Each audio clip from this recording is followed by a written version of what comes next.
Well, now with Mike Porter and Ed Glazer and Paul Raymer and myself and a group of people, yeah, and Mitch. It's the place itself. That is the third major explanation of productivity. When David Albuy did a remarkable analysis of the productivity of metropolitan areas, New York, as big as it is, ranks second. Only the San Francisco Bay Area, with that incredible concentration of high-tech firms, was first. Density and city and place adds to productivity. And of course, this was Jane Jacobs' most incredible insight. When I asked Jane what was her most important contribution, when we spent time in her home in the Annex in Toronto, she said to me, Richard, people talk about the death and life of great American cities, and I love that book. But she said to me, I think I figured out something that's puzzled every other economist. And she was so humble about this. She said, economists fixated on Adam Smith so much, they were so drawn to his descriptions of the pin factory and that deepening division of labor, and how the division of labor just gets deeper and deeper, and tasks get broken up like Frederick Taylor, and then the assembly line. She said, that's really important.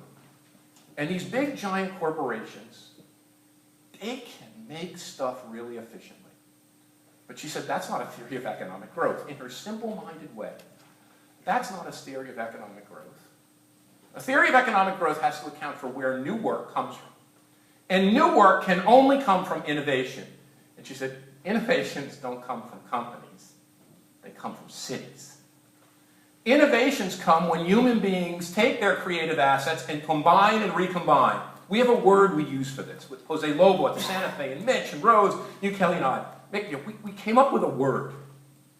You know this theory of urban metabolism, that places like New York is unbelievable. In urban metabolism, it is an efficiency machine in using energy.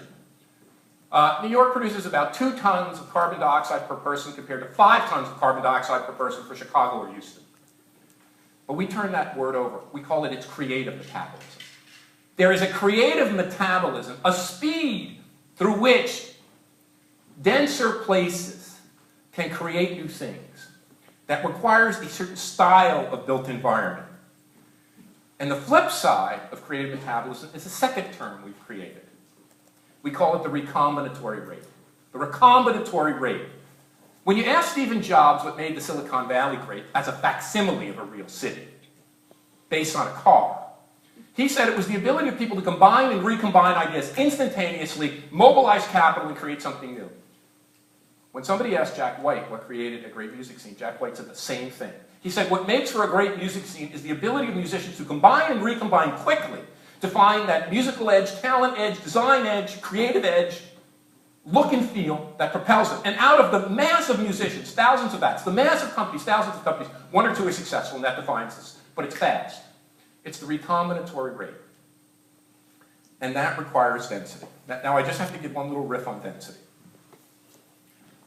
Density is not just massing. And I think here's what we could teach Shanghai. Just having visited the new campus, just being in Pudong, seeing all of that. Here's what we can teach the Asian cities. That density is a mix.